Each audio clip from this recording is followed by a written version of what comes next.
Estamos começando mais um programa É Justo, um programa que vai discutir assuntos da área jurídica de interesse da nossa sociedade.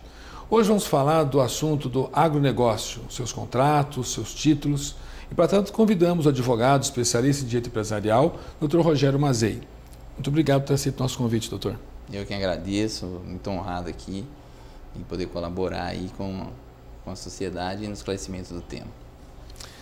Vamos lá, doutor. Primeiro, o que é esse agronegócio? Tanta gente escuta falar na mídia, nos jornais.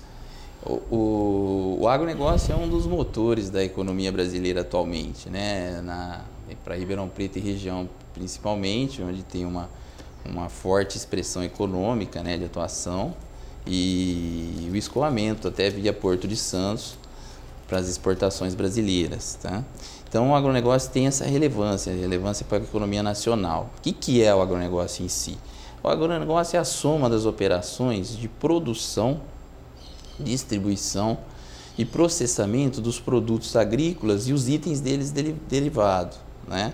Então, se você pegar na história brasileira aí, você vem desde o pau-brasil, aquela monocultura, depois passamos para a cana, e aí a coisa foi se expandindo, tivemos o ciclo do café. E hoje, você pega a economia brasileira exportando bastante para o exterior, né?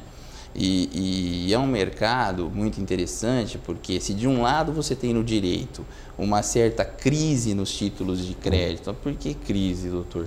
Porque você pega aí o título de crédito sofrendo um dos seus princípios sendo mitigado, que é o princípio da cartularidade, dado aí a expressão da internet, das redes sociais. Então os títulos hoje tendem a ser eletrônicos, tendem a ser digitais, né? Então esse é um problema que a informática que está solucionando, tá, para o direito, e a relevância, a expressão econômica disso para o agronegócio é muito grande, o volume financeiro que isso movimenta, né? Então você tendo uma boa preparação, você tendo um bom conhecimento, você consegue tirar para a sociedade, para suas empresas, a melhor expressão econômica. Então, por exemplo, se você emitir a CDCA, que é o Certificado de Direito Creditório do Agronegócio, né, que foi criado aí um título de crédito novo, um título de crédito rural criado na lei de 2004, né, que veio instrumentalizar isso. Se você registra isso na CETIP, que é um órgão específico aí do mercado de balcão para poder exportar esse produto, você consegue elidir, quer dizer, afastar legalmente a incidência, por exemplo, do IOF, que é pequeno na alíquota, mas tem grande expressão econômica na revenda, né?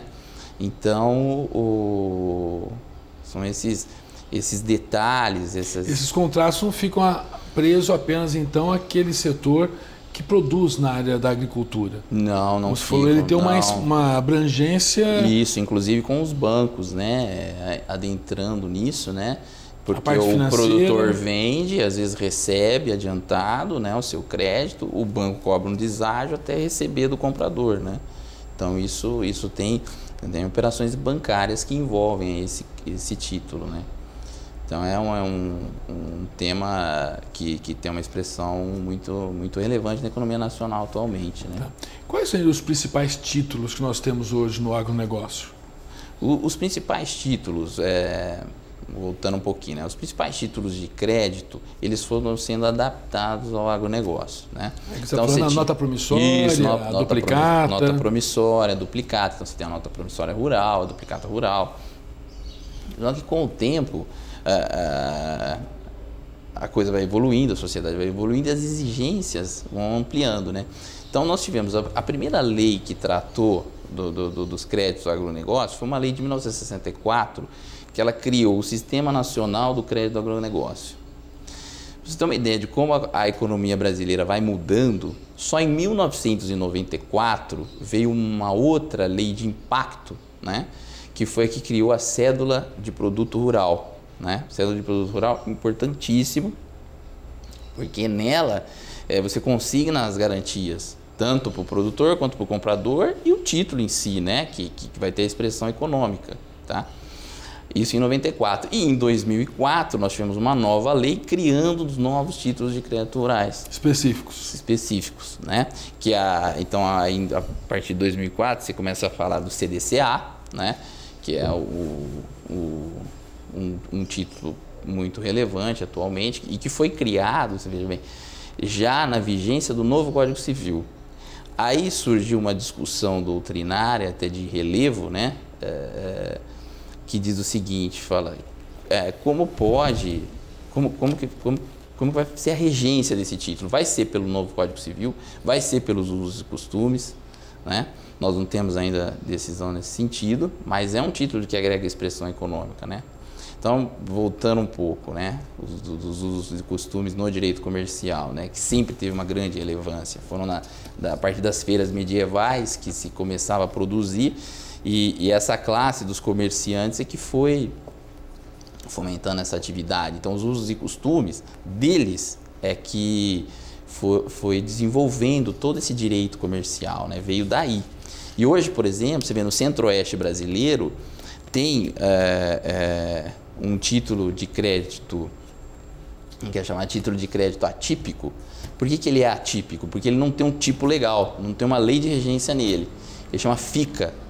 Esse FICA é o seguinte, ele começou, às vezes a pessoa tinha um garrotinho, um boi magro, levava para um produtor que o engordava e a partir de determinado momento o vendia. Então, os dois lucravam. Aquele que engordou pegava esse deságio e o outro que forneceu, que por algum motivo, que era o proprietário, que por algum motivo não poderia seguir e objetivando lucro. Aí vem uma discussão, mas qual é a lei de regência? Seria o novo Código Civil? Porque existiria um título de crédito sem regência legal? Porque todos os títulos que a gente conhece, aí seria, por exemplo, Lei Uniforme de Genebra regendo, né? O Código Civil, capítulo específico para os novos títulos de crédito, segundo a jurisprudência, para os novos títulos de crédito criados a partir da vigência do Código, né? E aí até tem uma divisão doutrinária em relação a isso, que diz que uma defendida pelo professor Marlon Tomazetti de Brasília, que ele fala que a regência então do título seria o novo Código Civil. O professor Fábio Ulloa Coelho, um dos expoentes aí da doutrina, né? Ele já defende aqui usos e costumes. Então, o que eles pactuarem lá é o que vai valer. Né? E qual que é a vantagem do produtor em realizar um contrato desse? O proveito dele? O proveito dele é enorme, porque ele se garante em todos os aspectos, né? É mais uma garantia, então, uma para garantia o produtor. A mais, né? Então, como a gente estava falando, né, dos principais títulos do agronegócio, né? Então, voltando. Então, começou com a nota promissória rural, duplicata rural, aí sentiu a necessidade da coisa avançar, aí cédula do produto rural. Então, por exemplo, um caso que aconteceu. Essa cédula, o que ela tem de interessante, por exemplo? Nela consta as garantias, né? Então, até onde vai a sua obrigação? Então, tem um caso famoso, acontecido recentemente, a venda do sisal exportado para os Estados Unidos, de uma empresa brasileira, que até foi escoada pelo Porto de Santos. Quando o sisal chegou no destino, ele... Destino para embarque. Não, quando ele chegou no destino final, na pessoa que comprou. No exterior. No exterior, chegou nos Estados Unidos, ele chegou cheio de bicho.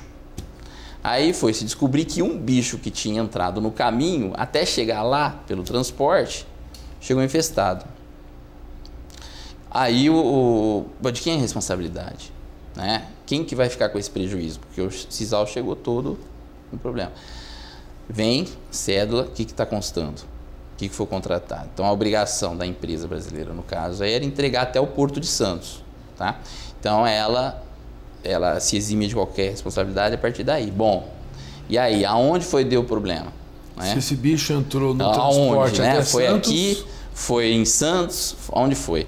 Perícia. Né? Aí entra os grandes peritos internacionais, concluiu-se que aquele tipo de bicho que tinha infestado ali não era brasileiro, não tinha no Brasil.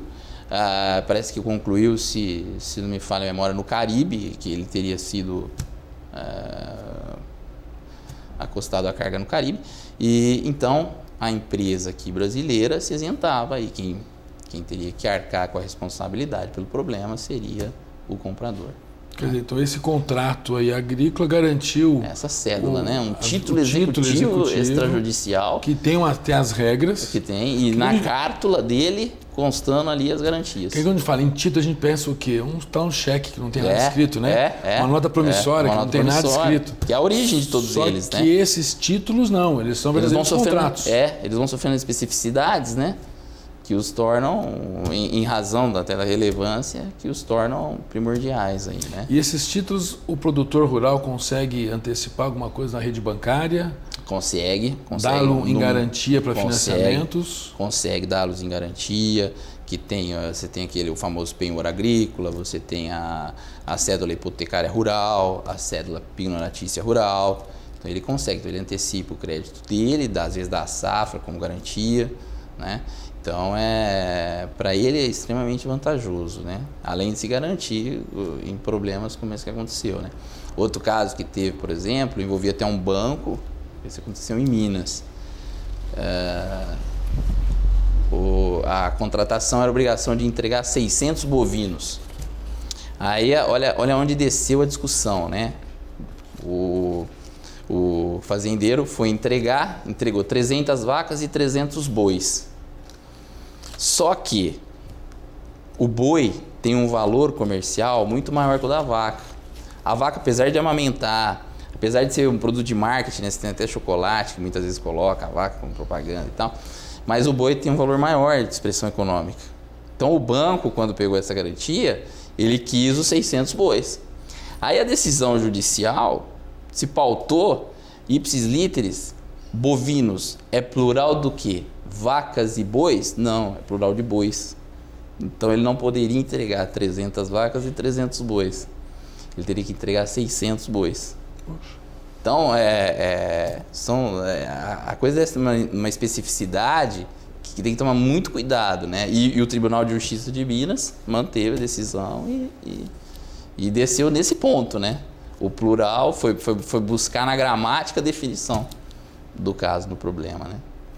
Nesse caso, a gente percebe que acaba tendo os contratos agrícolas, então, uma especificação bem diferente dos outros contratos, né? Muito, porque... E principalmente dos títulos. Exatamente. Ele vai sofrendo a incidência, né, das especificidades, né? Você pegar, por exemplo, pela Lei Uniforme de Genebra, você pode dar aval parcial. Pelo novo Código Civil, não. Aí vem a discussão. Será que esse título novo, quem vai reger? Tem uma regência legal? Então, Direito internacional ou Código Civil? Então você pega a lei de 2004, nas lacunas dela, o que vai incidir? Os usos e costumes vão incidir o novo Código Civil, né? E tem se entendido aí pela jurisprudência que a prevalecer a incidência do Código Civil pelas leis novas, com a ressalva de que se tiver usos e costumes ele prevaleceria, né? Mas isso não é um tema... Nós estamos falando de um código que entrou em vigor em 2003. Não é um tema absolutamente pacificado. E é um tema que muda muito cotidianamente, né? O que seriam os meios de cobrança hoje desses contratos agrícolas, desses títulos agrícolas? Todos eles têm a feição de título executivo extrajudicial. Então, se evita o processo de conhecimento, né, e já entra com a execução direta desses títulos. Só que, é aquele detalhe, né? Tem que tomar muito cuidado, porque você tem que observar todos os requisitos de cada título, né?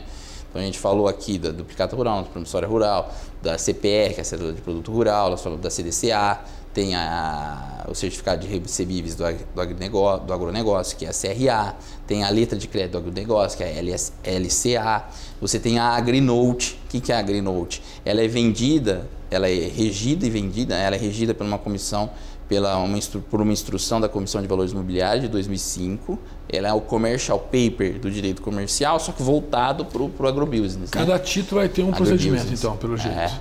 Então você tem que tomar muito cuidado, porque qualquer problema disso te leva a perder a execução, né? O seu processo de execução vai ser extinto contra você vai ter que arcar aí ainda com honorários e custos de processo e voltar para um processo de conhecimento. Realmente, cada vez mais o advogado tem que ser especializado na área. Tem que ser especializado. Porque você imagina o seguinte, depois de vários anos que uma execução, né, ela te permite embargos, ela te permite recursos vários e eu particularmente defendo que tem que ser assim, porque O direito ele te dá essa possibilidade de você defender, né, com maestria os seus direitos, os seus interesses. Então, você imagina, depois de longos anos aí disputando numa execução, chega no final ela é extinta, porque o seu título não era título executivo. Só que pensa, qual era o prazo para então passar de cobrança? Aí já passou. Doutor, nosso tempo já esgotou. Já esgotou? Foi rápido. A conversa é boa, né? O assunto é gostoso. O tema flui, né? Flui rápido. Teríamos muito mais aí para falar, mas fica para uma outra oportunidade. Vamos voltar a agradecer a sua presença. Eu que agradeço. Voltar aqui de novo. Ok, obrigado. Muito obrigado, doutor. A você, nosso telespectador, muito obrigado pela sua atenção e convidando para o nosso próximo encontro de um outro assunto bastante pujante na nossa área jurídica. Obrigado.